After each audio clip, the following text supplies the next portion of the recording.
बहुत बहुत स्वागत है दोस्तों आप सभी का। आज की इस वीडियो में हम डिस्कस करेंगे क्लास 12 हिस्ट्री का चैप्टर नंबर सेकंड, राजा किसान और नगर। तो जैसा कि बच्चों हमने अनाउंसमेंट किया था आप सभी के लिए कि आपके लिए एग्जाम स्पेशल सीरीज हम लेके आए। तो ये उसी सीरीज का पार्ट नंबर सेकंड है, यानी कि चैप्टर नंबर सेकंड है। इसमें हम क्या कर रहे हैं कि हर एक चैप्टर को एक ही वीडियो में बहुत अच्छी तरीके से समझ रहे हैं। ठीक है। वीडियो देखने के बाद अगर आपके दिमाग में चैप्टर से संबंधित कोई डाउट क्वेरी क्वेश्चन होता है तो आप मुझे इंस्टाग्राम पे मैसेज कर सकते हो, आपको वहां पे उसका आंसर मिल जाएगा जैसे ही टाइम मिले। तो चलिए शुरुआत करते हैं। बेसिकली आपका ये जो चैप्टर है राजा किसान और नगर, ये छठी शताब्दी ईसा पूर्व से मतलब कि 600 शताब्दी ईसा पूर्व से 600 ईस्वी के बीच के काल के लिए यहाँ पे बनाया गया। अब इस दौरान हुआ क्या? तो बेसिकली आपको पता है कि हड़प्पा सभ्यता जो थी उसका काल 2600 ईसा पूर्व से 1900 ईसा पूर्व माना जाता है आपकी किताब के अकॉर्डिंग। तो 1900 ईसा पूर्व के बाद के जो लगभग 1500 वर्ष थे, इन वर्ष के अंतराल में भारतीय उपमहाद्वीप में बहुत से परिवर्तन हमें देखने को मिले। कैसे-कैसे परिवर्तन होने लगे? तो सिंधु नदी, इसकी उपनदियों के आसपास रहने वाले जो लोग थे, इन्होंने ऋग्वेद का यहाँ पे लेखन कर दिया। उत्तर भारत, दक्कन पठार, कर्नाटक ऐसे बहुत सारे एरियाज़ थे, जहाँ पे कृषि बस्तियाँ अस्तित्व में आने लगीं। दक्कन, दक्षिण भारत, यहाँ पे चरवाहे वस्तुओं के प्रमाण हमें मिलने लगे। ईसा पूर्व पहली शताब्दी काल के इसके दौरान मध्य और दक्षिण भारत में अंतिम संस्कार के नए-नए यहाँ पे हमको तरीके देखने को मिले। साथ ही साथ इस काल में छठी शताब्दी ईसा पूर्व का काल बहुत ही अहम और महत्वपूर्ण माना जाने लगा। तो एक तरह से हड़प्पा सभ्यता के अंत के पश्चात कुछ सालों के बाद, लगभग 15 वर्षों के बाद भारतीय उपमहाद्वीप में बहुत से परिवर्तन यहाँ पे हमें देखने को मिले। तो उसी परिवर्तनों के चलते इस चैप्टर को हम रीड आउट करने वाले हैं। अब इसमें एक की पॉइंट आता है छठी शताब्दी ईसा पूर्व का काल महत्वपूर्ण क्यों है? तो बेसिकली ये काल जो है वो महत्वपूर्ण इसलिए है क्योंकि इस काल में जो संस्कृत भाषा था, इस संस्कृत भाषा में ब्राह्मणों ने धर्मशास्त्र नामक जो ग्रंथ थे, इनकी रचना इन्होंने शुरू कर दी। अगर देखा जाए तो आरंभिक राज्य और आरंभिक नगरों का उदय, इनका विकास इसी काल के दौरान हुआ था। अधिकतर लोहे का जो उपयोग था वो इसी दौरान हमें देखा जा सकता है, हमने देखा भी है। सिक्कों का विकास, कॉइन्स का डेवलपमेंट इसी टाइम पे हमें देखने को मिला है। वैश्विक पटल पर बौद्ध, जैन ऐसे और भी दार्शनिक जो विचारधाराएं हैं वो हमारे सामने आने लगी। तो हड़प्पा सभ्यता के लगभग 1500 वर्षों के बाद में, अंत के बाद में बहुत सारी परिवर्तन हमें भारतीय उपमहाद्वीप में देखने को, जिसमें छठी शताब्दी ईसा पूर्व का काल बहुत ही अहम है। अब समझिए यहाँ पे एक पॉइंट आ जाता है महाजनपद। तो महाजनपद अगर हम बात करें तो बौद्ध और जैन ग्रंथों के अनुसार लगभग हमें 16 महाजनपदों का उल्लेख मिलता है। लेकिन इन 16 महाजनपदों में भी जिसके बारे में हमें पढ़ना है, जो कि हमारे चैप्टर में दिए हुए हैं, उसमें वज्जी, मगध, कौशल, कुरु, पांचाल, गंधार और अवंती ये ज्यादा महत्वपूर्ण है। और इसमें से भी जो सबसे अहम है वो है मगध। सबसे अहम क्या है? मगध। यहाँ पे जो महाजनपद हुआ करते थे, इनकी जानकारी तो हमें मिल गई, टोटल 16 है जिसमें से 5-6 कुछ महत्वपूर्ण है। अब यहाँ पे जो महाजनपद हुआ करते थे, इनमें शासन भी होता होगा? हाँ भाई होता होगा। तो ज्यादातर जो महाजनपद थे, यहाँ पे अधिकतर राजाओं का शासन होता, ठीक है? लेकिन ऐसा तो नहीं है कि हर जगह राजा ही शासन करते होंगे। तो ऐसी जगह जहाँ पे राजा शासक नहीं हुआ करते थे, वहाँ पे गढ़ या फिर संघ के रूप में शासक होता। बेसिकली यहाँ पे एक लोगों का समूह शासन किया करता था और यहाँ पे हर एक व्यक्ति उस समूह का राजा कहलाता था, जैसे कि भगवान महावीर और भगवान। अब यहाँ पे क्या हुआ, महाजनपदों की राजधानी यानी कि शासन में पता चल गया कैसे था, राजा भी होते थे, कहीं गढ़ और संघ भी होते थे। महाजनपदों की राजधानी जो थी, हर एक महाजनपद की अपनी एक अलग अलग राजधानी हुआ करती थी, जो कि मुख्यतः किले बंद थी, यानी कि उसे एक किले से बंद किया। उसके रखरखाव के लिए, प्रारंभिक सेना और नौकरशाहों के लिए आर्थिक स्रोत के रूप में यहाँ पे बहुत से कार्य भी किए जाते हैं। अब यहाँ पे आता है कि महाजनपदों में कौन-कौन से कार्य किए जाते हैं। तो देखो, 2 चीज़ आप यहाँ पे समझ गए। सबसे पहला मतलब 3 चीज़ें, महाजनपद कितने हैं, कौन से इंपॉर्टेंट है, महाजनपदों का शासन कैसा है और उनकी राजधानी। अब समझते हैं कि यहाँ पे कार्य क्या-क्या हुआ। तो यहाँ पे बेसिकली जो शासक हुआ करते थे, उनका काम था किसानों, व्यापारी, शिल्पकार, इनसे कर वसूले और जो भेंट मिलती है उसको वसूले। ठीक है? तो शासक जो थे वो किसानों से, व्यापारियों से, शिल्पकारों से, इनसे कर और भेंट वसूला करते थे। संपत्ति जुटाने का, यानी कि जब किसी के पास संपत्ति नहीं है, राजा के पास पैसे कम होते तो क्या करते थे? संपत्ति जुटाने का एक सबसे अच्छा उपाय यहाँ पे ये था कि पड़ोसी राज्य पर हमला कर दो और उसे लूट लो। अगर संपत्ति खत्म हो रही है, धन खत्म हो रहा है, राजस्व खत्म हो रहा है, तो क्या करो? पड़ोसी राज्य पे हमला कर दो, उसे लूट के धन इकट्ठा। तो यहाँ पे क्या हुआ कि ये जो हमले करने की, धन एकत्र करने की जो प्रवृत्ति थी, वो बढ़ती जा रही थी इन महाजनपदों में। तब धीरे-धीरे करके कुछ राज्यों ने अपनी एक स्थायी और मजबूत सेना बनाई, एक नौकरशाही तंत्र तैयार कर लिया, जिससे अगर हमला होता है तो उसे रोका जा सके, उससे बचा जा सके। लेकिन अभी भी कुछ राज्य जो है, वो 1-2 राज्य मिलकर सेना पर निर्भर थे, यानी कि सहायक सेना पर निर्भर थे। ठीक है? तो महाजनपद कितने हैं? महाजनपदों का शासन कैसा होता था? महाजनपदों की राजधानी कैसी होती थी?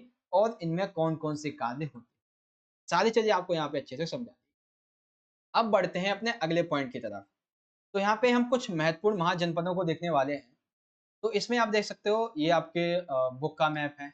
इसमें आप थोड़ा अच्छे से समझ पाओगे। तो बेसिकली देखो, यहाँ पे ये कुरु है, पांचाल और यहाँ पे अशाका है, कंबोज है, गांधार है और भी यहाँ पे 4-5 दे रखे हैं। मगध, जो कि वर्तमान का जो बिहार है, इसमें स्थित था। ठीक है? तो हम यहाँ पे समझेंगे अब मगध की विशेषताओं के बारे में कि आखिर मगध की विशेषताएँ थी क्या? तो हम ये कहेंगे कि लगभग छठी से चौथी ईसा पूर्व के बीच में, छठी से चौथी शताब्दी ईसा पूर्व के बीच में मगध, जो कि आधुनिक बिहार में है, ये सबसे शक्तिशाली महाजनपद था। तो कैसे था? इसके लिए सबसे पहले आपको इसकी राजधानी के बारे में समझना होगा। इसकी राजधानी जो थी, वो राजगाह थी। राजगाह यानी कि राजाओं का घर, जो कि आधुनिक बिहार में है। इसका शाब्दिक अर्थ जो था, वो राजगीर का प्राकृतिक नाम है। तो बेसिकली मगध की राजधानी सर्वप्रथम कौन-सी थी? राजगाह हुआ करती थी। और चौथी शताब्दी ईसा पूर्व में इसकी राजधानी कौन-सी हो गई थी? पाटलिपुत्र, यानी कि पटना। मतलब कि छठी शताब्दी ईसा पूर्व के आसपास तक इसकी राजधानी राजाओं का घर रही थी प्रारंभ में, और धीरे-धीरे करके इसकी राजधानी दूसरी बन गई पाटलिपुत्र, जो कि बिहार के पटना में स्थित। ठीक है? अब ये ताकतवर कैसे था? इसकी विशेषताएँ क्या? तो बेसिकली ये जो था, वो प्राकृतिक रूप से सुरक्षित था। कैसे सुरक्षित था? प्राकृतिक रूप से। यानी कि ये जो महाजनपद था, इसके आस-पास, इसके इर्द-गिर्द बहुत सारी पहाड़ियाँ थी। तो अगर कोई भी इस पर हमला करेगा, तो उसे इन पहाड़ियों से ऊपर से आना पड़ेगा, बहुत सारी सेना खपत होगी। आर्थिक स्थिति एक तरीके से आक्रमण करने वाले की खराब हो जाएगी। ठीक है? यहाँ की जो भूमि थी, वो काफ़ी उपजाऊ थी। कैसे? ये जो मगध महाजनपद था, ये गंगा और सोन नदी, इसके आसपास के एरिया में बसा हुआ था, जिससे यहाँ पर सिंचाई की व्यवस्था अच्छे से की जा सकती थी। इसीलिए यहाँ पे फसल भी अच्छी होती थी, जिससे यहाँ पे व्यापार में वृद्धि होती थी और इनका अच्छा खासा राजस्व बन जाता। जंगल में हाथी पाए जाते, पहाड़ी इलाका था, जंगल भी थे, तो जंगल में जो हाथी पाए जाते थे, उन हाथियों का सेना के रूप में, देखो कितना बड़ा एडवांटेज है कि आपको सेना के लिए हाथियों को खरीदने की ज़रूरत नहीं है। आप जंगल से उन्हें काबू में करो और सेना में लगा दो। बहुत बचत है इससे तो, इसीलिए वो और ज़्यादा शक्तिशाली हो रहा था। साथ ही साथ नदी परिवहन, गंगा और उनकी उपनदियों के द्वारा आवागमन काफ़ी सुलभ था, क्योंकि हमें पता है कि अगर हम पानी के रास्ते से कहीं जल्दी जाते हैं, तो हम जल्दी भी पहुँचते हैं, कम लागत में भी पहुँच जाते हैं। सड़क के माध्यम से जाएँगे या रेल के माध्यम से जाएँगे, तो बहुत ज़्यादा खर्चा बैठता है। तो इसीलिए उस समय नदी परिवहन काफ़ी यहाँ पे अच्छा। योग्य शासक, यानी कि मगध महाजनपद में बहुत ही बड़े-बड़े योग्य शासक लिए थे, जिसने इसे और भी शक्तिशाली बनाया। जैसे कि बिंबिसार और अजातशत्रु।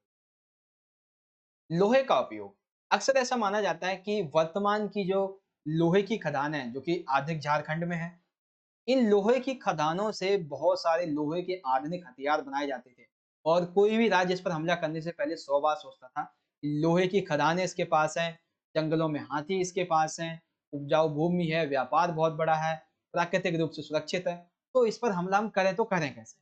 तो इस पर कोई भी हमला नहीं कर पाता था, इसलिए काफ़ी ताकतवर भी था और बहुत ही मजबूत था। ठीक है? तो ये है मगध महाजनपद की विशेषता। तो पहले तो हमने समझी महाजनपद की क्या-क्या विशेषता है इसके बारे में, ठीक है? इस टॉपिक पे, महाजनपद की प्रमुख विशेषता। फिर हमने समझा कि महाजनपद में जो मगध महाजन, ये आखिर क्यों इतना मजबूत, ठीक है? अब चलते हैं अगले टॉपिक पे जो कि है मौर्य साम्राज्य। बेसिकली अगर हम मौर्य साम्राज्य की बात करें, तो मौर्य साम्राज्य का जो संस्थापक है वो माना जाता है चंद्रगुप्त मौर्य। आप ये देख सकते हैं, ये इमेज है, विकिपीडिया से ली गई है। चंद्रगुप्त मौर्य लगभग 321 ईसा पूर्व। इनका जो शासन था वो पश्चिम उत्तर में अफगानिस्तान और बलूचिस्तान तक भी फैला, कि भारत में तो था ही, अफगानिस्तान बलूचिस्तान इस एरिया में भी फैला हुआ। इनके जो पुत्र थे अशोक, जिन्हें भारत के आरंभिक, मतलब आरंभिक भारत की अगर हम बात करें तो सर्वप्रसिद्ध शासक इन्हें ही माना जाता है। इन्होंने क्या किया था कि सबसे पहले जो उड़ीसा था, जिसे मतलब कि अभी हम वर्तमान में उड़ीसा कहते हैं, उसे पहले हम कलिंग कहते थे। तो अशोक ने उस वहाँ के शासक को पराजित करके यहाँ पर विजय प्राप्त की और मौर्य साम्राज्य को और यहाँ पे विस्तार दिया। इनके लिए एक शब्द उपयोग होता है, किनके लिए? अशोक के लिए, देवनप्रिय, अर्थात देवताओं का प्रिय, और एक होता है प्रियदर्शी, यानी कि देखने में सुंदर। तो अशोक के बारे में क्या याद रखोगे? चंद्रगुप्त के पुत्र अशोक थे। इन्होंने आरंभिक भारत में जो कलिंग था, इस पर विजय प्राप्त की थी। देवप्रिय या फिर प्रियदर्शी शब्द इनके लिए उपयोग होते हैं। अशोक के जो अभिलेख हैं, उनसे हमें मौर्य साम्राज्य की प्रशासनिक जानकारी मिलती है, और इस जानकारी को अगर हम ध्यान से पढ़ें तो कुछ चीजें सामने निकल के आती हैं। यहाँ पे मुख्यतः 5 प्रमुख राजनीतिक केंद्र बनाए गए थे, जिसमें एक तो राजधानी थी पाटलिपुत्र पटना, और 4 प्रांतीय केंद्र थे, तक्षशिला, उज्जैनी, तूसली और स्वर्णगिरी। ठीक, उसके बाद प्रारंभिक ऐतिहासिक काल के बारे में जानने के लिए आखिर मौर्य साम्राज्य जो है वो इतना महत्वपूर्ण क्यों है, यानी कि अगर मौर्य साम्राज्य को पढ़ते हैं तो हम क्यों पढ़ते हैं इस मौर्य साम्राज्य। बेसिकली सबसे पहले तो भारत में मौर्य साम्राज्य के शासन की विशेषताओं को समझने के लिए नॉर्मल सी बात, अशोक शासक जो कि मौर्य साम्राज्य का और भारतीय इतिहास के लिए महत्वपूर्ण शासक था, इसकी जानकारी के लिए हम पढ़ते हैं। और मोस्टली जो अभिलेख थे वो इसी दौरान लिखवाए गए थे, तो उनको पढ़ने के लिए भी हम समझते हैं। मूर्ति कला एवं सिक्कों का विकास मौर्य साम्राज्य में भारत में अधिकतर हुआ था, तो इसके बारे में हम इसमें पढ़ते हैं। तो मौर्य साम्राज्य की विशेषताएं, अशोक के बारे में 2-3 से पॉइंट, और मौर्य साम्राज्य इतना महत्वपूर्ण क्यों है, ये सारी चीजें आपको समझ में आ गई। ठीक है, अगर अभी भी जो टॉपिक मैंने समझाए हैं इनसे संबंधित कोई डाउट, कोई क्वेश्चन हो, तो आप मुझे इंस्टाग्राम पे मैसेज कर सकते हैं। ठीक है, अब यहाँ पे आ जाता है मौर्य साम्राज्य के अशोक शासक के बारे में जान। तो अशोक शासक की अगर हम बात कर लें तो अभी मैंने आपको समझा ही दिया कि इन्हें आरंभिक भारत का सर्वप्रसिद्ध शासक माना जाता है, और इन्होंने आधुनिक उड़ीसा यानी कि कलिंग पर विजय प्राप्त की। इनके लिए देवप्रिय अर्थात देवताओं के प्रिय, प्रियदर्शी यानी कि दिक्पाल, ये शब्द इनके लिए उपयोग किए। ये ऐसे पहले सम्राट थे जिन्होंने अपने अधिकारियों के लिए, अपनी प्रजा के लिए जो संदेश थे वो प्राकृतिक पत्थरों पर पॉलिश किए हुए स्तंभों पर लिखवाए थे, यानी कि इन्होंने ही सबसे पहले अपने संदेशों को इस पे लिखवाया था, पत्थरों पे और पॉलिश किए हुए स्तंभों। अशोक ने अपने अभिलेख जो लिखवाए इन्होंने, उसके माध्यम से इन्होंने धम्म का प्रचार प्रसार, धम्म का प्रचार प्रसार, इन्होंने धम्म के माध्यम से ये कहा कि लोग जो है यदि धम्म को अपना लेते हैं तो उनका जो जीवन है वो इस संसार में भी अच्छा रहेगा, और संसार से जाने के बाद भी अच्छा ही रहेगा। यानी कि ये कहते हैं कि धम्म को अपनाने के बाद वर्तमान और आपकी मृत्यु के पश्चात भी आपका जीवन अच्छा रहेगा। धम्म के प्रचार प्रसार के लिए इन्होंने धम्म महामत नामक कई विशेष अधिकारियों को नियुक्त किया। तो अशोक के धम्म के बारे में ये याद रखिए। अब इस धम्म में था क्या आखिर? तो अशोक के धम्म में बड़ों के प्रति आदर करना, सन्यासियों और ब्राह्मणी जो ब्राह्मण हैं उनके प्रति उदारता का भाव रखना, सेवकों और दासों के साथ उदार व्यवहार रखना, सभी धर्मों और परंपराओं को आदर देना, इसमें सम्मिलित। ठीक है, तो अशोक के धम्म के बारे में आप ये 4 पॉइंट याद रखोगे। Point number 1, point number 2, 3 and 4। Ashok शासक जो था उसने अपने साम्राज्य को अखंड यानी कि ना टूटने वाला बनाया था और उसका प्रयास भी किया। तो मौर्य शासक अशोक के बारे में ये जितने पॉइंट आपको स्क्रीन सेवर पे दिख रहे हैं, ये स्क्रीन पे दिख रहे हैं, ये आपको याद है। तो मौर्य साम्राज्य अशोक के बारे में पॉइंट हमारा खत्म। ठीक है, अगला आ जाता है कि आखिर हम मौर्य साम्राज्य के बारे में जानकारी किन किन स्रोतों से प्राप्त करें। तो यहाँ पे हमारे सामने स्रोत आएंगे। सबसे पहला साहित्यिक स्रोत। साहित्यिक स्रोत में सबसे पहले बात आती है कौटिल्य की। अब ये कौटिल्य कौन थे? तो चंद्रगुप्त के ये मुख्यमंत्री थे कौटिल्य। इनके द्वारा एक पुस्तक लिखी गई थी जिसका नाम था अर्थशास्त्र। अब अर्थशास्त्र से हमें क्या पता चलता है? तो मौर्य साम्राज्य की राज्य व्यवस्था कैसी थी, कृषि कैसी थी, न्याय कैसे होता था और वहां की राजनीति जो है वो किस तरीके से चलती थी, इसके बारे में हमें इससे नॉलेज मिलती है। इससे अर्थशास्त्र। इसी तरीके से चंद्रगुप्त के दरबार में एक तो कौटिल्य हो गए इनके मुख्यमंत्री, और एक इन्हीं के दरबार में एक यूनानी यात्री आए थे मेगास्थनीज। इनके द्वारा भी किताब लिखी गई थी। इसके बारे में हम सब बौद्ध ग्रंथ, जैन ग्रंथ और पौराणिक ग्रंथ, इन ऐसे कई ग्रंथों से हमें मौर्य साम्राज्य की राजनीतिक, सामाजिक, प्रशासनिक व सैनिक विषय में हमें जानकारी प्राप्त होती है। अब यहाँ पे कई ऐसे ब्राह्मण ग्रंथ भी हैं, कई ऐसे धर्मशास्त्र भी हैं, जिनसे हमें उस समय मौर्य साम्राज्य में कैसे नियम फैले हुए थे, उनके बारे में नॉलेज मिलती है। साथ ही साथ फिर आता है दूसरा पॉइंट, मूर्तिकला एवं शिल्प। इसका क्या मतलब है? देखो, साहित्यिक स्रोतों में तो आप ये 4 पॉइंट लिखोगे। कौन-कौन से? कौटिल्य की अर्थशास्त्र, मेगास्थनीज, बौद्ध, जैन और पौराणिक ग्रंथ, ब्राह्मण और धर्मशास्त्र, इस तरीके से ब्राह्मण ग्रंथ और धर्मशास्त्र।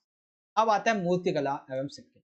तो मौर्य काल में सबसे पहले प्राचीन भवन, मतलब प्राचीन जो भवन थे, स्तूप थे, मृदभांड थे और सबसे पहले आहत सोने के सिक्के मौर्य साम्राज्य में ही ढलवाए गए। तो इन सभी चीजों से हम मौर्य साम्राज्य के बारे में जानकारी अच्छे से प्राप्त कर सकते हैं। उसके बाद आ जाता है अगला स्रोत जो कि है अभिलेख। तो मौर्य साम्राज्य से प्राप्त हमें जो भी अभिलेख है, उसमें हमें मौर्य साम्राज्य के बारे में युद्ध भूमि, दान, धार्मिक गतिविधि, इनके बारे में पता है। और स्पेशली जो अशोक शासक के अभिलेख हैं, उनसे हमें मौर्य साम्राज्य की जो राजनीतिक प्रक्रिया है, प्रशासनिक जो प्रक्रिया है, प्रशासनिक जो ढांचा है, उसके बारे में जानकारी प्राप्त हो। तो अगर आपके एग्जाम में क्वेश्चन आ जाए कि मौर्य साम्राज्य के बारे में जानकारी प्राप्त करने के मुख्य स्रोत क्या है, तो साहित्यिक, मूर्तिकला एवं सिक्के, और एक लिख देंगे आप अभिलेख।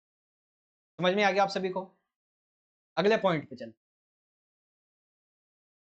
मौर्य साम्राज्य का प्रशासन कैसा था? तो बेसिकली मौर्य साम्राज्य की अगर हम प्रशासन की बात करें, तो यहाँ पे मुख्यतः 5 राजनीतिक केंद्र थे। कौन-कौन से? एक तो राजधानी थी पाटलिपुत्र, यानी कि वर्तमान का पटना, और 4 प्रांतीय केंद्र थे। कौन-कौन से? तक्षशिला, उज्जैनी, तोसली और स्वर्णगिरी। देखो, मौर्य साम्राज्य के बारे में बहुत क्वेश्चन बनते हैं, तो सारी चीजें ध्यान से समझना। यहाँ पे जो व्यापार था, वो तक्षशिला, उज्जैनी, इन दोनों के माध्यम से होता था, रास्ते के माध्यम से। स्वर्णगिरी जो है, वो कर्नाटक में साम्राज्य के उच्च संचालन के लिए जमीन और नदी मार्गों पर आना जाना बना रहता है। यानी कि व्यापार के लिए तक्षशिला और उज्जैनी ये काफी महत्वपूर्ण थे। स्वर्णगिरी कर्नाटक जो कि जलमार्ग, स्थलमार्ग और व्यापार के लिए महत्वपूर्ण था। अब यहाँ पे आवागमन के लिए और साम्राज्य के संचालन के लिए भूमि, नदियां, इन दोनों का ही आवागमन बना रहता है। सेना की अगर हम बात कर लें, तो राजधानी से प्रांत तक जाने के लिए हमें कई सप्ताह या कई महीने का समय लग जाता था उस दौरान लोगों को। तो ऐसे में यात्रियों के विश्राम, खान-पान की व्यवस्था की गई होगी, सुरक्षा का कार्य सेना को सौंपा गया गया होगा। तो ये कार्य कैसे हुआ? बेसिकली मौर्य साम्राज्य के प्रशासन में जब राजधानी से निकलकर प्रांत तक सेना और शासक जाया करते थे, तो उस दौरान प्रशासनिक कार्य कैसे किए जाते थे, इन सभी को समझिए। तो मौर्य साम्राज्य के प्रशासन के बारे में मेगास्थनीज जो है, ये अपनी यहाँ पे बात रखते हैं। ये कहते हैं कि सैनिक गतिविधियों के संचालन के लिए यहाँ पे एक समिति बनी हुई थी और 6 उप समितियां बनी हुई थी। ठीक है, और यहाँ पे जो पहली उप समिति थी, इसका कार्य कार्य ये था कि ये नौसेना का संचालन करे। नौसेना यानी कि जो जल सेना है उसका। दूसरी यहाँ पे जो समिति थी उसका काम था यातायात, खान-पान की देखरेख। यानी कि सेना से संबंधित जो यातायात के साधन है, उनका जो खान-पान है, सेना और जो जानवर वगैरह हैं, ठीक है, उनके लिए खान पान की व्यवस्था करना दूसरी उप समिति का कार्य था। तीसरी उप समिति का कार्य था कि जो पैदल सैनिक चल रहे हैं उनका संचालन किया। चौथी उप समिति, पांचवी और छठी। चौथी का काम था अश्वरोही, पांचवी का काम था रथारोही और छठे का काम था हाथी। यानी कि चौथी उपसमिति का काम था अश्वरोहियों का संचालन, पांचवी का काम था रथारोहियों का संचालन और छठी का काम था हाथियों का संचालन। तो इस तरीके से सैनिक गतिविधियों को संचालन करने के लिए 5 उप समितियां यहाँ पे बनाई गई थी। अब यहाँ पे जो दूसरी उप समिति है इसके थोड़े कार्य ज्यादा थे। कैसे? इसका काम था उपकरणों को ढोने के लिए, बैलगाड़ियों का प्रबंध करना, सेना के लिए भोजन की व्यवस्था करना, जानवरों के लिए चारे की व्यवस्था करना, सैनिकों की देखभाल के लिए कुछ सेवकों को भी नियुक्त करना। उसके बाद यूनानी स्रोत के अनुसार अगर देखा जाए तो मौर्य सम्राट के पास लगभग 6 लाख पैदल सैनिक और 30,000 घुड़सवार तथा 9,000 हाथी हुआ। एक तरीके से हम ये कह सकते हैं कि यूनानी स्रोतों के अनुसार मौर्य सम्राट के पास लगभग 6 लाख पैदल सैनिक, 30,000 घुड़सवार और 9,000 हाथी हुआ करते। ठीक है, तो मौर्य साम्राज्य के बारे में जितने अभी तक के पॉइंट थे यहाँ पे आपको सारे के सारे समझा दिए गए। सबसे पहले हमने समझा मौर्य साम्राज्य के छोटे से परिचय के बारे में। फिर हमने यहाँ पे मौर्य साम्राज्य के जो अशोक शासक हैं इनके बारे में पूरी नॉलेज ली, यहाँ पे उन्होंने क्या किया और इनकी विशेषताएं क्या। फिर हमने यहाँ पे समझा मौर्य साम्राज्य के बारे में जानकारी प्राप्त करने के स्रोत क्या है, जिसमें साहित्य, मूर्तिकला और अभिलेख, इसको हमने समझा। मौर्य साम्राज्य के प्रशासन में किस तरीके से यहाँ पे ये बटा हुआ था ये समझा, और मेगास्थनीज के द्वारा यहाँ का जो प्रशासन है वो कैसा है इसके बारे में समझ लिया। तो मौर्य साम्राज्य का पूरा टॉपिक आपकी बुक का कंप्लीट। वीडियो लाइक करना समझ में आया हो। अभी भी कोई डाउट क्वेश्चन है तो समझ पूछ लेना। अब यहाँ पे हम थोड़ा अभिलेखों की बात कर लें। तो बेसिकली यहाँ पे हम पहले ब्राह्मी और खरोष्ट लिपि को समझने की बात करेंगे। तो बेसिकली देखो, ब्राह्मी या फिर खरोष्ट लिपि इनका अध्ययन एक बहुत बड़ी बात रही। तो ब्राह्मी लिपि जब वो काफी प्राचीन लिपि है और वर्तमान में हम जितनी भी लिपियों को पढ़ते हैं, ठीक है, उन लिपियों की मूल रही है ब्राह्मी लिपि, क्योंकि जब ब्राह्मी लिपि को पढ़ा गया उसी के बाद ही अन्य लिपियों को भी पढ़ा जा सका। इसीलिए ब्राह्मी लिपि हर एक लिपि की मूल रही है। इसका उपयोग अशोक के जो अभिलेख है उसमें हमें देखने को मिलता है। 18वीं शताब्दी में यूरोपीय विद्वानों ने क्या किया कि पंडितों की मदद से बंगाली और जो देवनागरी लिपि की पांडुलिपियां हैं इनको पढ़ा और अक्षरों के मेल करने का प्रयास किया। यानी कि 18वीं शताब्दी में क्या हुआ कि जो ब्राह्मी लिपि है इसको पढ़ने के लिए यूरोपीय जो विद्वान थे इन्होंने पंडितों के साथ में, भारत के जो पंडित थे इनके साथ मिलकर बंगाल और देवनागरी की जो लिपि है इसके बहुत सारी जो पांडुलिपियां हैं इनको निकाला, फिर ब्राह्मी लिपि और जो अन्य लिपियां उनके अक्षरों को मिलाया, तब जाके इसे कुछ हद तक पढ़ा गया। अब इसमें एक बहुत बड़ा अहम रोल प्ले करते हैं जेम्स प्रिंसेप। तो यूरोपीय विद्वानों के इस प्रयास के बाद लगभग कई दशकों के बाद में, कई सालों के बाद में जेम्स प्रिंसेप ने अशोक के समय जो ब्राह्मी लिपि का यूज किया गया उसका इन्होंने अर्थ निकाला 1838 में। ठीक है, और उसके बाद ब्राह्मी लिपि को समझना आसान। तो ये चीज आपको समझ में आ गई, ब्राह्मी लिपि का अर्थ किस तरीके से निकला। दूसरी लिपि है यहाँ पे खरोष्टी लिपि। तो बेसिकली पश्चिम उत्तर में पाए गए जो अभिलेख हैं उसमें हमें खरोष्टी लिपि का उपयोग किया हुआ दिखता है।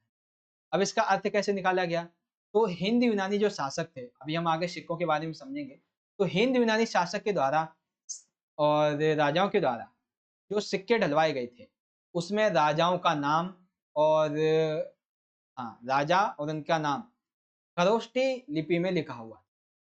तो यूनानी भाषा पढ़ने वाले जो यूरोपीय विद्वान थे उन्होंने अक्षरों का मेल किया और अक्षरों को मेल करके खरोष्टी लिपि के बारे में जानकारी निकाल दी। उसके बाद प्रिंसेप ने खरोष्टी लिपि में पाए गए जो अभिलेख हैं उनकी भाषा को पहचाना जो कि प्राकृतिक रूप में थी, और इससे इसलिए लंबे अभिलेख को पढ़ना सरल हो गया। यानी कि जेम्स प्रिंसेप ने ब्राह्मी लिपि के अध्ययन में भी बहुत मदद की और खरोष्टी लिपि के अध्ययन में भी बहुत मदद की। तो ब्राह्मी व खरोष्ट लिपि इसको कैसे समझा गया, आई होप आप इसे अच्छे से समझ गए। अगला टॉपिक अब यहाँ पे टॉपिक ये है कि अभिलेख साक्ष्य सीमा, यानी कि सबसे पहले हम समझेंगे कि आखिर अभिलेख होता क्या है।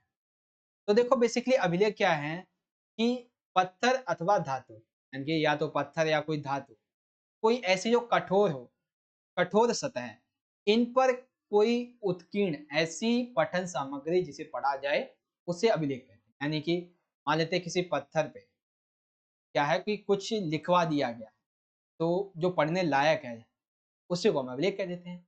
प्राचीन काल के जो शासक थे, इसके द्वारा अपने आदेशों को, अपने शौर्य को, अपने युद्धों के बारे में, अपनी गाथाओं का उत्कीर्ण करवाया करते थे, ताकि लोगों को और जो आसपास के पड़ोसी राज्य उनको पता चले और लोग इनको देखकर पढ़कर इनका पालन कर सकें। अभिलेख का जो अध्ययन है, वो अभिलेख शास्त्र कहलाता है। सिंपल सी बात है भाई। साक्ष्य सीमाओं की हम बात करें, तो सबसे पहले अभिलेखों में साक्ष्य सीमा में बात आती है अर्थ निकालने में। क्यों भाई? क्योंकि कुछ अभिलेख जो थे, इसमें राजाओं के हमें विभिन्न नाम, उनके विभिन्न जो उपाधियाँ हैं और जो सम्मानजनक प्रतीक हैं, जो संबोधन हैं, इनका हमें प्रयोग देखने को मिलता है। यानी कि पहला पॉइंट क्या है? अर्थ निकालने में कठिनाई। इसका मतलब क्या है कि बहुत से अभिलेख जो अभिलेख शास्त्रियों को मिले हैं, इन्होंने ये देखा कि इन अभिलेखों में एक ही राजा के बारे में पचासों नाम, पचासों उपाधियाँ, पचासों सम्मानजनक प्रतीक और संबोधनों का प्रयोग कर रखा है। तो हर जगह हर तरह से अलग-अलग कर रखा होगा या एक ही किया हुआ है, तो इसलिए अर्थ निकालने में इन्हें काफ़ी कठिनाई हुई। दूसरा पॉइंट आ जाता है तकनीकी सीमा। बेसिकली जो पत्थर वगैरह होते हैं, इन पे क्या होता है कि जो अक्षर होते हैं, उन्हें कई बार हल्के ढंग से उत्कीर्ण किया जाता है। ठीक है? जिन्हें पढ़ना काफ़ी मुश्किल होता है और ऐसा भी देखा जाता है कि कई बार ये कहीं-कहीं पे कुछ वर्ड नष्ट भी हो जाएँ। मान लेते हैं ये एक सेंटेंस लिखा है, तो इस सेंटेंस के बीच में से ये वर्ड हट गया, मिट गया या ये वर्ड मिट गया, तो उसका अर्थ कैसे निकालेंगे? तो इसीलिए जो तकनीकी सीमा है, वो यहाँ पे हमारे सामने उत्पन्न हो जाती है। उसके बाद आता है विभिन्न भाषाओं और लिपियों का उपयोग। थर्ड पॉइंट आ जाता है विभिन्न भाषाओं और लिपियों का उपयोग। तो कई बार शासक या उसके वंश से संबंधित जब हम क्षेत्र के देशों में पहले जो अभिलेख हैं उनको पढ़ते हैं, तो हम ये देखते हैं कि उसमें बहुत सी भाषाएं, बहुत सी लिपियां, किसी एक भाषा किसी एक लिपि का नहीं, बहुत सी भाषाएं, बहुत सी लिपियों का उपयोग किया गया।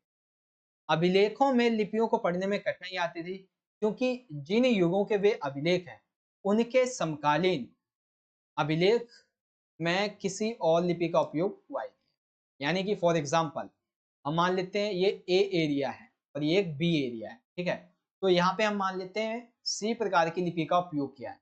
तो इसी के समकालीन ये जो बी एरिया है, यहाँ पे हमें ये जो ए जगह पर जिस लिपि का उपयोग हुआ है, इस लिपि के बारे में कोई जानकारी नहीं मिली। तो जब हमें दूसरी जगह पे उस लिपि के बारे में जानकारी नहीं मिलेगी, समझ में नहीं आएगा, तो हम उसका अर्थ नहीं निकाल सकते। उदाहरण के लिए हड़प्पा सभ्यता की जो मोहरें हैं और जो वस्तु हैं, इन पर कई लेख ऐसे लिखे हैं जिनको ना ही तो समझा जा सकता है, ना ही तो पढ़ा जा सकता है। मैं देखा था पिछली वीडियो में। लगभग एक युग में विभिन्न भाषाएं और विभिन्न लिपियों का प्रयोग हुआ है, इसीलिए अभिलेखों का अध्ययन अभिलेख शास्त्रियों के लिए काफी कठिन कार्य है। अगला पॉइंट आ जाता है समकालीन से तुलना करना ऐसे कैसे? क्योंकि अभिलेख शास्त्री जो हैं, वो कुछ अभिलेखों पर जो लिपि है उसको पढ़ने में असमर्थ हैं। क्योंकि हमें उनके समकालीन अभिलेखों पर कहीं भी उस लिपि का उल्लेख नहीं मिलता और दो भाषाओं के समानांतर, मतलब कि दो एक ही भाषा का दो जगह उपयोग होना, ये भी नहीं मिला है और दो भाषाओं का एक जगह उपयोग होना, ये अभिलेख शास्त्रियों के लिए एक असहाय वाली बात है। तो आपने समझा अभिलेख होते क्या हैं और अभिलेखों की साक्ष्य सीमा क्या होती है? पहली होती है अर्थ में कठिनाई, दूसरी सीमा होती है तकनीकी सीमा, तीसरी सीमा होती है विभिन्न भाषाओं और लिपियों का प्रयोग और चौथी सीमा होती है समकालीनता से तुलना करना असंभव। अभिलेखों के बारे में पूरा टॉपिक क्लियर हो गया, ठीक है?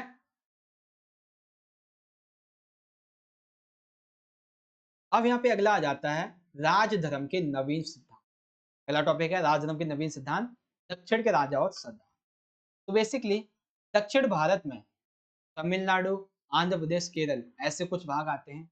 यहाँ पे चोल, चेर, पांडे ऐसे बहुत से सरदारों का उदय हुआ, जो कि यहाँ पे काफी समृद्ध भी हुए। प्राचीन जो तमिल संगम ग्रंथ हैं हमें इनसे यहाँ मतलब कि इनमें इनका उल्लेख भी मिलता है। ये जो सरदार हुआ करते थे, ये लंबी दूरी के व्यापार के लिए राजस्व जुटाया करते थे, जिसके मध्य और पश्चिम भारत के क्षेत्रों पर शासन करने वाले सातवाहन शासक, मध्य एशियाई मूल के शक शासक, ये सभी इसमें सम्मिलित हुआ। तो बेसिकली दक्षिण भारत के बारे में हम यहाँ पे बात कर रहे हैं, जिसमें तमिलनाडु, आंध्र प्रदेश, केरल ये सभी सम्मिलित होते हैं। यहाँ पे चोल, चेर, पांडे ऐसे बहुत से सरदारों का उदय हुआ था। तमिल संगम ग्रंथ में हमें इनका उल्लेख देखने को मिलता है। सरदार जो थे वो लंबी दूरी के व्यापार के लिए राजस्व जुटाया करते थे, जिसमें सातवाहन शासक ऐसे उदाहरण सामने आते हैं। सरदार और सरदारी ये एक बहुत ही छोटा सा पॉइंट है बेसिकली। तो सरदार क्या थे? सरदार एक ताकतवर व्यक्ति होता था जिसका पद वंशानुगत भी हो सकता है कि सरदार वंश के आधार पे भी हो सकता है या कोई भी बन सकता है, और ना ही तो उसके समर्थक उसके खानदान के लोग के होते, अर्थात इसका जो पद है वो वंशानुगत भी हो सकता था और वंश से अलग भी हो सकता।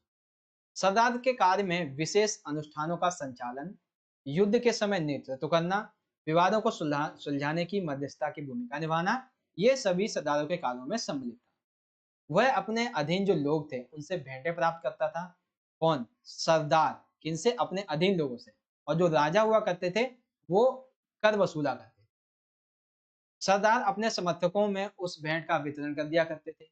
सरदार में प्रायः कोई स्थायी सेना या अधिकारी नहीं हुआ करते। तो राजधर्म के नवीन सिद्धांत के अंतर्गत जो आपका पॉइंट है दक्षिण के राजा और सरदार, इसमें हम दक्षिण भारत के बारे में बात कर रहे थे। तो दक्षिण भारत में सरदार और सरदारियों का भी उदय हुआ था। इसके बारे में क्या ये सरदार होते थे, कैसे कार्य होते थे, ये सारी चीजें आई होप आपको यहाँ पे क्लियर होगी। ठीक है, अब यहाँ पे अगला पॉइंट आ जाता है राजधर्म के नवीन सिद्धांत में दैविक राजा, यानी कि देव राजा। इस तरीके से तो राजाओं के द्वारा अपने आप को देवताओं के प्रिय दिखाने के लिए और अधिक प्रशंसा पाने के लिए उन्होंने राजधर्म के जो नवीन सिद्धांत थे इसको बढ़ावा दिया। इन्होंने सिक्के तथा मूर्तियों के द्वारा अपने आप को स्वयं को ईश्वर से जोड़ने का प्रयास किया। कैसे किया? समझो। उत्तर प्रदेश के उदाहरण के लिए बात करते हैं। उत्तर प्रदेश के मथुरा के पास एक स्थान है मांट। तो इस मांट स्थान पर यानी कि मांट के देव स्थान पर हमें कुषाण शासक की कई विशालकाय मूर्तियां मिली हैं, और ऐसे ही मूर्तियां हमें अफगानिस्तान से भी मिली हैं, जो कि इस ओर संकेत करती हैं कि इन शासकों ने अपने आप को देवता तुल्य बताने के लिए अपनी मूर्तियां मंदिरों में रखवाई थी, स्थापित करवाई। अब आप यहाँ पे देखोगे ये कुछ एक सिक्का है, बेसिकली अग्रभाग है कनिष्क का और पृष्ठभाग है देवता का। कुषाण शासक जो थे वो स्वयं को देवता तुल्य प्रस्तुत करने के लिए ये उपाधि का उपयोग करते थे जिसका नाम था देवपुत्र। ठीक है, यानी कि कुषाण शासकों के द्वारा अपने आप को देवता तुल्य बताने के लिए इन्होंने देवपुत्र की जो उपाधि है अपने नाम के आगे लगा दी, जैसे कि देवपुत्र कुषाण ए, देवपुत्र कुषाण बी, इस तरीके से। अब यहाँ पे कुछ और चीजें सामने आती हैं कि कई कवि ये क्या करते थे, अपने राजा और स्वामी की प्रशंसा में प्रशस्तियां लिखते थे, यानी कि बढ़ा चढ़ाकर लेख लिखते थे, और ये बोला भी करते थे एक तरीके। उदाहरण के लिए इस्लामाबाद स्तंभ अभिलेख के नाम से प्रसिद्ध है प्रयाग प्रशस्ति रचना। ठीक है, आपने सुना होगा इस्लामाबाद स्तंभ अभिलेख, ये बहुत ही प्रसिद्ध है। तो यहाँ पे बेसिकली प्रयाग प्रशस्ति की रचना किसके द्वारा की गई थी? हरिसेन के द्वारा। और ये स्वयं गुप्त सम्राटों के सबसे शक्तिशाली सम्राट समुद्रगुप्त के राजकवि थे, जिन्होंने ऐसी प्रशस्तियां संस्कृत भाषा में लिखी थी। तो बेसिकली जो राजा हुआ करते थे इन्होंने स्वयं को देवता से जोड़ने के लिए बहुत से तरीके अपनाए। तो ये कुछ तरीके आपको यहाँ पे समझ में आए होंगे। अब यहाँ पे बारी आती सिक्के और राजा की। कौन से सिक्के किस राजा ने कब ढलवाए, चलिए समझिए। तो सबसे पहले तो मुद्रा शास्त्र के बारे में बात करते हैं। अब देखो ये मुद्रा शास्त्र होता क्या है? तो मुद्रा शास्त्र का होता है सिक्कों का अध्ययन, कि कॉइन्स का अध्ययन। इसके साथ ही उन पर पाए जाने वाले चित्र हैं, जो लिपि हैं, इन सभी का अध्ययन भी, उनका विश्लेषण, उनके संदर्भों का विश्लेषण भी इसी के अंतर्गत आता है। अधिकतर ये देखा जाता है कि जो सिक्के थे बेसिकली इनका उपयोग किस लिए किया जाता होगा? सिंपल सी बात है भाई, व्यापार के लिए किया जाता होगा। तब अब यहाँ पे जब व्यापार के लिए सिक्कों का उपयोग होने लगा, तो अब यहाँ पे सिक्कों के विकास की बात है। तो सबसे पहले आए चांदी और तांबे के आहत सिक्के। कब? 6ठी शताब्दी ईसा पूर्व। तो बेसिकली वे राजा मतलब राजाओं के द्वारा ये जारी करवाए गए थे। और ऐसा भी हो सकता है कि ये जो चांदी और तांबे के आहत सिक्के हैं, ये बड़े-बड़े व्यापारी, धनपति और कई नागरिकों के द्वारा भी ढलवाए गए हैं।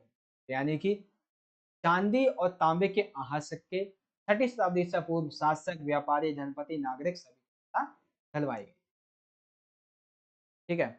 अभी आप यहाँ पे एक ये इमेज देख सकते हो कि आहत शब्द से स्पष्ट ही है कि इन सिक्कों पर प्रतीकों को आहत करके, चोट पहुँचाकर बनाया जाता होगा, जैसे कि आप इस इमेज में देख सकते हैं। अब यहाँ पे आए हिंद यूनानी सिक्के। अब ये देख सकते हैं हिंद यूनानी सिक्का कुछ इस तरीके का था ये हमारा। इसमें क्या था कि शासकों की प्रतिमा और उनका नाम ये लिखे होते थे। तो हम कहेंगे कि सबसे पहले चांदी और तांबे के सिक्के किसके द्वारा ढलवाए गए थे? तो राजा, व्यापारी, धनपति, नागरिक सभी के द्वारा। वे सिक्के, इन सिक्कों में शासकों की प्रतिमा और उनका नाम लिखा रहता था। तो ये सिक्के हिंद यूनानी शासकों के द्वारा ढलवाए गए थे।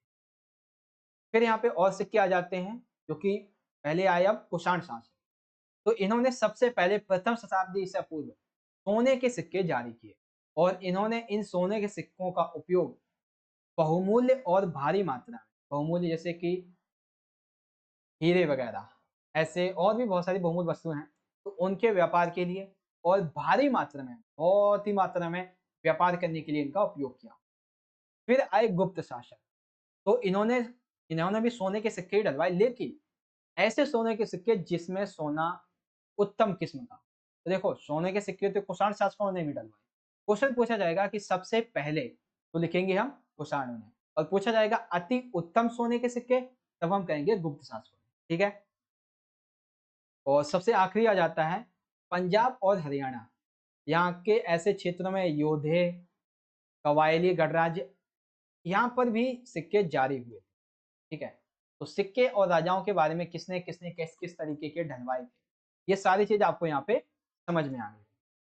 फिर आगे चल के यहाँ पे क्या हुआ, दक्षिण भारत के ऐसे कई पुरास्थल थे जहाँ पे हमें बहुत ही बड़ी मात्रा में रोमन के सिक्के देखने को मिलते हैं, जिससे एक बात तो स्पष्ट हो जाती है कि जो व्यापारिक तंत्र था वो राजनीतिक सीमाओं से बंधा नहीं।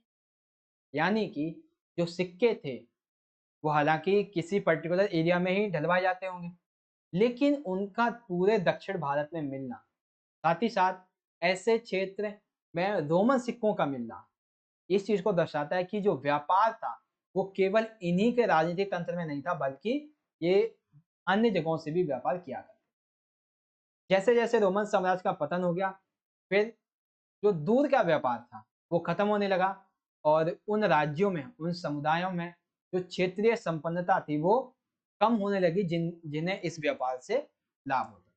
सिंपल सी बात है, जहाँ से आप व्यापार करते हो वही नष्ट हो जाए तो आपकी अर्थव्यवस्था तो वैसे ही खराब।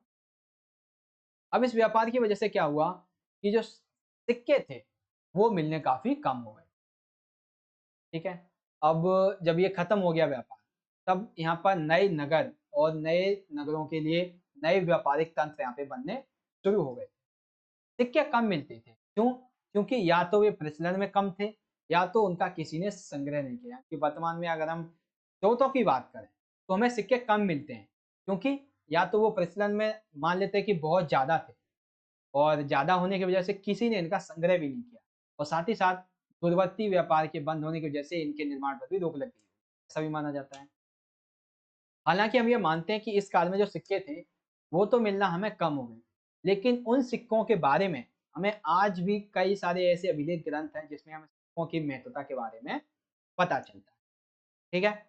तो सिक्के और राजा के बारे में ये पॉइंट आई होप आपका यहाँ पे क्लियर हो गया। ठीक है? अब यहाँ पे चलते हैं, एक सेकेंड, अभी हमारे जो जितने भी टॉपिक हमने यहाँ पे डिस्कस कर लिए उसको एक बार देख लेते हैं। एक सेकेंड। हाँ देखो, राजधर्म के नवीन सिद्धांत के अंतर्गत आपके 4 से 5 टॉपिक आते हैं, जिसमें दक्षिण के राजा और सरदार, इसके बारे में हमने डिस्कस किया। दूसरा टॉपिक हमने डिस्कस किया दैविक राजाओं के बारे में, ठीक है। उसके बाद फिर हमने यहाँ पे डिस्कस किया है क्या, हाँ, तीसरा टॉपिक सिक्के और राजाओं के बारे में, ठीक है। और फिर लास्ट में हमने यहाँ पे देखा सिक्के किस तरीके से कम हो। अब यहाँ पे अगला टॉपिक आ जाता है हमारा बदलता हुआ देहात। पहला टॉप पॉइंट हमारा इसमें जनता के बीच राजा की छवि। तो कई ऐसी जातक कथाएं हैं जो कि पहली शताब्दी से पूर्व के मध्य पाली भाषा में लिखी गई थी। उनसे हमें बदलते हुए देहात में जनता की छवि के बारे में पता। इसी में एक उदाहरण है गद तिंदु जातक नामक कहानी। इस कहानी में यह बताया गया है कि एक कुटिल यानी कि क्रूर राजा की जो प्रजा है वो किस प्रकार उससे दुखी रहती है। इन लोगों में वृद्ध महिलाएं, पुरुष, किसान, पशुपालक, ग्रामीण बालक, यहाँ तक कि जानवर भी सम्मिलित थे। यानी कि गद तिंदु नामक जातक ये जो कथाएं हैं वो हमें कुटिल राजा के किस प्रकार से वहां शासन करता था इसके बारे में जानकारी देती, ठीक है।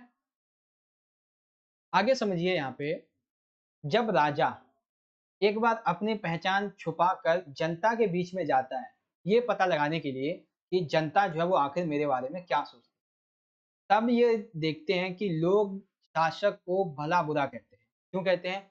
कि उनकी शिकायत ये है कि रात में तो डकैत उन पे हमला करके उनको लूट ले जाते हैं उनका पैसा वैसा, और रात में तो डकैत हो गए। दिन में जो शासक हैं इनके जो कर्मचारी हैं वो हमसे कर वसूलते हैं। तो एक तरीके से दिन और रात वो बस मार झेल रहे हैं और शासक से काफी क्रोध देते हैं। राजा और प्रजा, विशेष करके ग्रामीण प्रजा, इसके बीच में जो अ, संबंध थे वो काफी तनावपूर्ण थे। क्यों? क्योंकि डकैतों का लूटना, कर्ज अधिक लेना और भी बहुत सारी चीजें थी। तो इन सभी के बीच में आम जो नागरिक थे और जो राजा था और अधिकारी था, इनके बीच में स्थिति तनाव बढ़ गई क्योंकि राजा अपना राजकोष भरने के लिए बड़े बड़े कर की मांग कर रहे थे, जिससे जो किसान थे वो खासतौर से नहीं दे पाते और जो किसान नहीं दे पाते थे उन्हें फिर दंडित भी किया जाता था। तो ऐसी परिस्थिति से बचने के लिए बहुत से लोगों ने क्या किया, वो तो गांव छोड़ के इनके राज्य छोड़कर ही चले गए और कुछ जो थे वो जंगल में बस गए, ठीक है। अब जंगल में बस गए तो सिंपल सी बात है भाई, उन्हें कृषि करनी होगी या फिर अपना खाद्य जीवन जो वो किसी तरीके से भी चलाना होगा।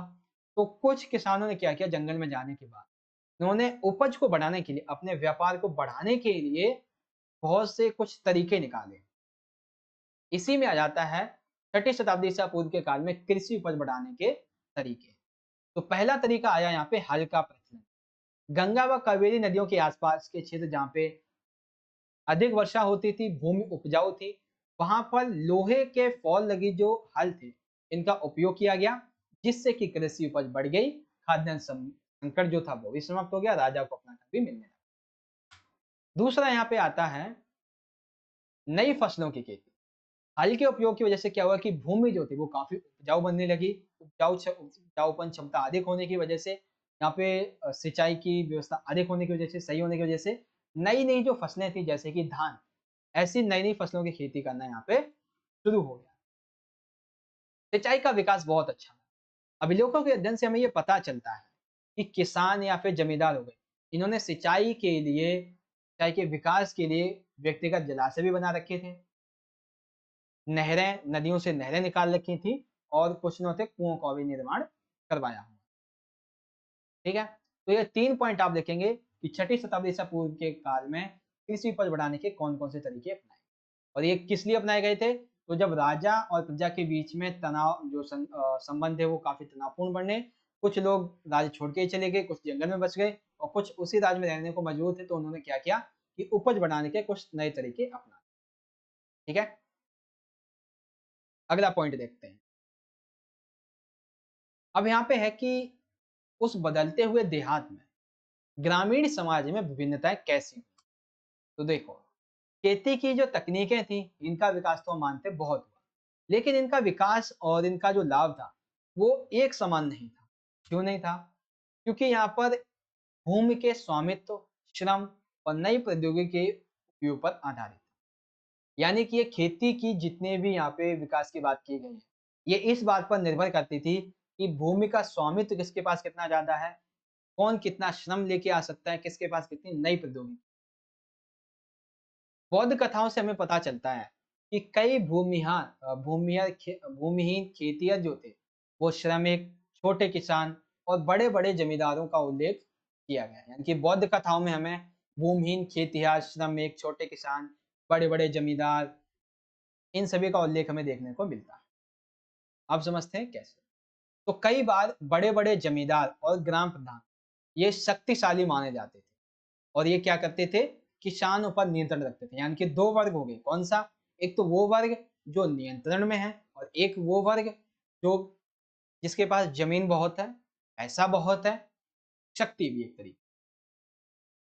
आरंभिक तमिल संगम साहित्य जो है, इससे हमें ये वर्णित किया हुआ मिलता है कि गाँव में रहने वाले विभिन्न वर्ग जैसे कि बेलालर या फिर बड़े जमींदार, हलवाहा, उलवर, दास, अणिमई, इन सभी के बारे में हमें पता चलता है। यानी कि जो तमिल संगम साहित्य है, इससे हमें क्या पता चलता है कि एक तरफ तो वेलालर यानी कि बड़े-बड़े जमींदार वहाँ पे थे, कुछ हलवाहा यानी कि शामिल थे, वहीं कुछ यहाँ पे दास, अणिमई भी सम्मिलित थे। सारी चीज़ें यहाँ पे ये समझाती हैं और वहीं पाली भाषा में एक शब्द है गहपति, इस शब्द का उपयोग किया गया है। संभवतः ऐसा बताया जाता है कि ये शब्द किसानों और जो जमींदार थे, इन दोनों के लिए उपयोग होता था। यानी कि जमींदार किसान, जमींदार दास, इन सभी के बारे में यहाँ पे हमें उल्लेख देखने को मिलता है।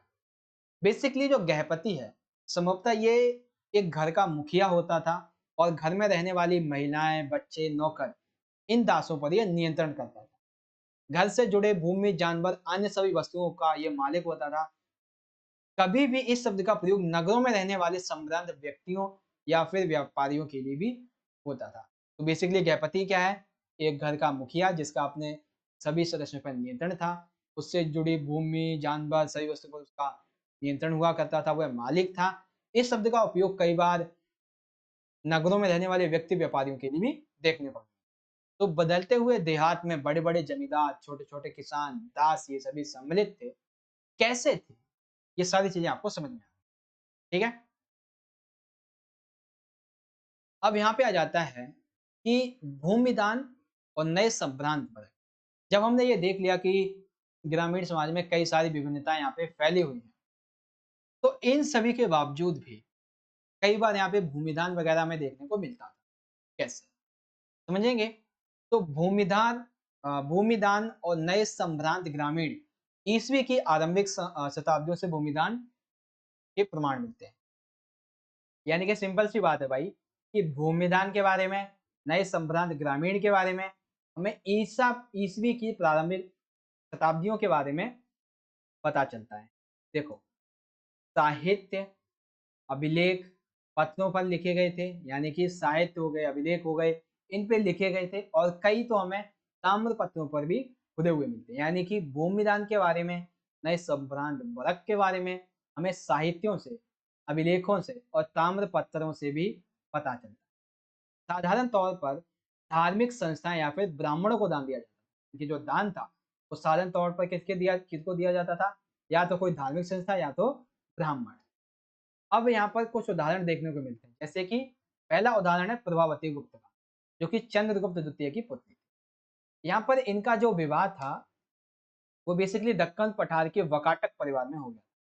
संस्कृत अगर हम धर्मशास्त्रों की बात करें, तो उनके अनुसार महिलाओं को भूमि पर स्वामित्व का अधिकार नहीं था। बिल्कुल ठीक है।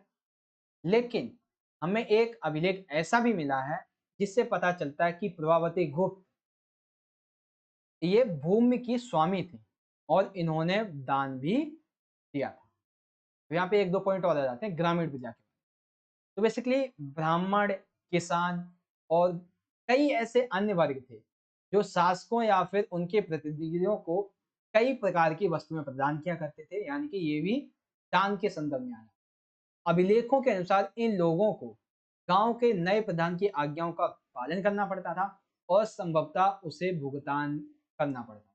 बेसिकली ग्रामीण प्रजा राजा को भी देती थी कर और कई बार तो जो प्रधान होता था ग्रामीण का उसे भी देते।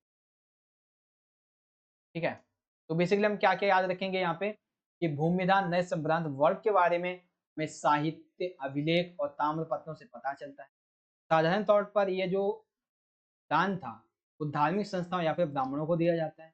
उदाहरण के तौर पे प्रभावती गुप्त जो कि चंद्रगुप्त द्वितीय की पुत्री थी, धर्मशास्त्रों के अनुसार, संस्कृत के धर्मशास्त्रों के अनुसार स्त्रियों को संपत्ति का अधिकार नहीं था, लेकिन कई अभिलेख हमें ऐसे मिले जिनसे पता चलता है कि ये भूमि की स्वामी थी और इन्होंने दान भी दिया था। ग्रामीण प्रजा जिसमें ब्राह्मण किसान तथा अन्य वर्ग सम्मिलित होते हैं, ये अपने प्रतिनिधियों को कई प्रकार की वस्तुएं प्रदान करते हैं। अभिलेख के अनुसार ये देखा गया कि जब भी कोई नया प्रधान बनता था तो ये उन्हें कुछ वस्तुएं प्रदान करते थे और उनकी बातों को मानते थे। ठीक है, और यहाँ पे आगे पॉइंट आ जाता है भूमि दान के प्रचलन के बारे में। हमें राज्य तथा किसान इनके बीच में एक संबंध की झांकी भी देखने को मिलती है, लेकिन कुछ लोग ऐसे भी थे जिन पर अधिकारियों या फिर सामंतों का नियंत्रण नहीं था। यानी कि एक तबका तो वो था जो समाज में रहता था और उस पर राजा का नियंत्रण होता था, जैसे कि किसान या व्यापारी। लेकिन एक कुछ अधिकारियों के कुछ लोगों पर नियंत्रण नहीं थे, जैसे कि पशुपालक, संग्राहक, शिकारी, मछुआरे, शिल्पकार, घुमक्कड़, लगभग एक ही स्थान पर रहने वाले और जगह जगह पर घूम घूम कर खेती करने वाले, ये सभी जो लोग थे, इन पर किसी एक शासक या राजा का हक नहीं होता था, उनका नियंत्रण नहीं होता। इसी के उपलक्ष्य में एक वाद विवाद आ जाता है। कैसा वाद विवाद भाई? कि भूमिदान जो था वो ऐसा माना जाता है कि शासकों के द्वारा कृषि के क्षेत्र में, यानी कि कृषि को प्रोत्साहित करने की एक रणनीति थी।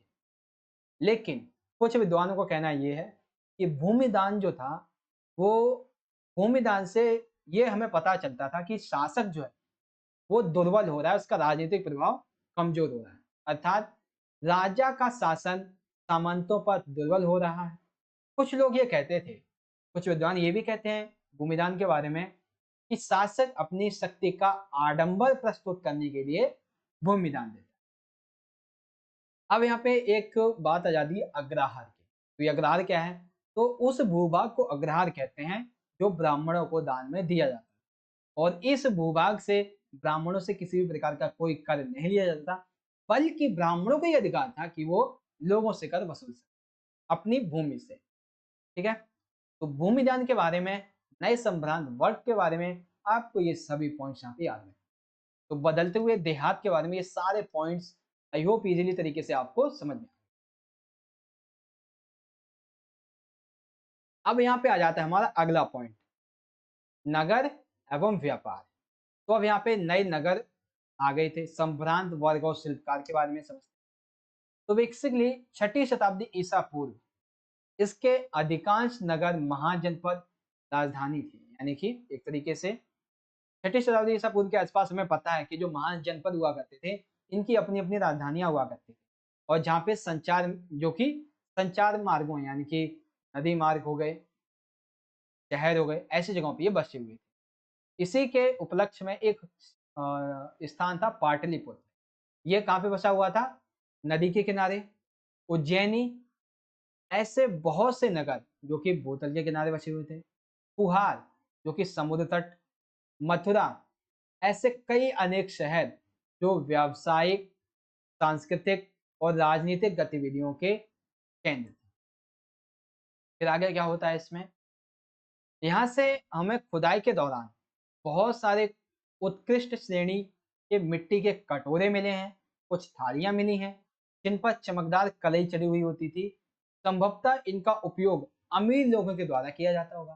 साथ ही सोने, चांदी, कांसे, तांबे, हाथीदांत, शीशे, ऐसे तरह तरह के पदार्थों से बने हमें उपकरण, हथियार, बर्तन, शिप आदि मिले हैं, जो कि इस ओर इशारा करते हैं कि समाज में कहीं ना कहीं एक बहुत ही धनी वर्ग भी रहा होगा। अगला पॉइंट, द्वितीय शताब्दी ईसा पूर्व के आसपास जो हमें दानात्मक अभिलेख मिलते हैं, इनसे हमें ये पता चलता है इसमें दाता के नाम के साथ साथ उनके व्यवसाय, नगरों में रहने वाले धोबी, बुनकर, लिपिक, बढ़ई, कुम्हार, स्वर्णकार, अधिकारी, धार्मिक गुरु, व्यापारी, राजाओं, ये इन सभी के बारे में जानकारी प्राप्त। तो बेसिकली संभ्रांत और शिल्पकार के बारे में आप क्या-क्या याद रखेंगे? पहले तो महाजनपद का एक पॉइंट, दूसरा पॉइंट कौन-कौन से शहर कहाँ बसे हुए थे, उत्तरी कृष्ण महाजन पात्र क्या हैं और द्वितीय शताब्दी के दानात्मक अभिलेख क्या होते हैं। ठीक है? अगला समझते हैं यहाँ पे श्रेणी। तो समाज जो था वो कई श्रेणियों में बटा हुआ था। कभी-कभी उत्पादकों और व्यापारियों, इनके हमें संघ का उल्लेख मिलता है। तो इन्हीं संघ को हम श्रेणी कहते थे। ये श्रेणियां संभवतः पहले कच्चे माल को खरीदा करती होंगी, फिर उनसे सामान तैयार करती होंगी और फिर बाजार में बेचा करती होंगी। यानी कि प्राथमिक, द्वितीयक, तृतीयक क्रियाकलाप आप इस तरह। तो श्रेणी क्या होती है कि उत्पादक और व्यापारियों के एक अलग-अलग संघ को श्रेणी कहा जाता है और कई श्रेणियां एक साथ मिलकर एक माल, पहले कच्चे माल को खरीदती, उसको तैयार करती, फिर बाजार में बेचा करती। लौह उपकरण, यह संभव है कि शिल्पकारों ने नगरों में रहने वाले संभ्रांत वर्ग लोगों की बढ़ती मांग को पूरा करने के लिए श्रेणी के लिए कई प्रकार के लौह उपकरणों का प्रयोग किया हो। यानी कि लौह उपकरण का मतलब क्या हो गया कि ऐसा माना जाता है कि जो शिल्पकार थे, इन्होंने नगरों में रहने वाले संभ्रांतों को, संभ्रांत लोगों की जो बढ़ती मांग है लोहे के लिए, उसको पूरा करने के लिए जो लौह उपकरण की श्रेणी थी, उसके लिए, मतलब कि लौह उपकरण के जो लोग थे, उनके लिए श्रेणी लौह उपकरण शब्द का उपयोग किया। ठीक है?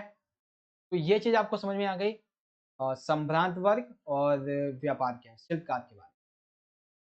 तो ये चीज़ आप इज़िली याद कर सकते हो। आगे आ जाता है हमारा अगला पॉइंट, नए नगर उपमहाद्वीप और उसके बाहर का व्यापार।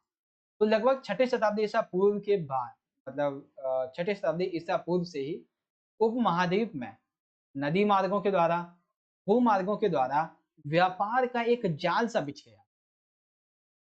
मध्य एशिया और उससे आगे तक भूमार्ग थे जिससे भूमार्गों के द्वारा व्यापार होता था। समुद्र तट पर कई बंदरगाह, जलमार्ग, अरब सागर, बंदरगाहों से, जलमार्गों से होते हुए अरब सागरों से होते हुए व्यापार होता था। उत्तरी अफ्रीका, पश्चिमी एशिया, बंगाल की खाड़ी, ऐसे चीन, दक्षिण पूर्वी एशिया तक ये व्यापार फैला। बेसिकली हम क्या-क्या याद रखेंगे कि छठी शताब्दी ईसा पूर्व से उपमहाद्वीप में नदी मार्गों के द्वारा, भूमार्गों के द्वारा व्यापार का एक जाल सा बिछ गया था। मध्य एशिया और उससे आगे तक भूमार्गों के द्वारा व्यापार होता था। समुद्र तट के द्वारा बंदरगाह, जलमार्ग, अरब सागर से व्यापार होता था। अरब सागर से होते हुए उत्तरी अफ्रीका, पश्चिमी एशिया तक व्यापार होता था। बंगाल की खाड़ी से होते हुए चीन, दक्षिणी पूर्वी एशिया तक व्यापार किया जाता था।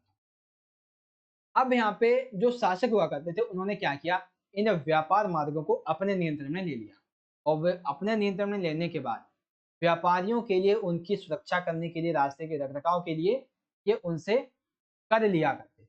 इनसे, व्यापारियों से धन लिया करते थे। अब व्यापारी कौन-कौन से थे इसमें? तो इसमें पैदल व्यापारी सम्मिलित थे, फेरी लगाने वाले व्यापारी सम्मिलित थे, बैलगाड़ी तथा घोड़े, खच्चर जैसे जानवरों के दल वाले जो व्यापारी थे, वो भी इसमें सम्मिलित होते हैं।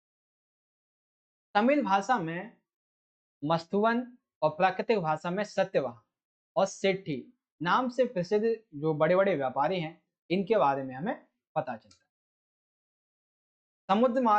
समुद्र जो मार्ग थे, इनके द्वारा यात्रा करना काफ़ी खतरनाक होता है।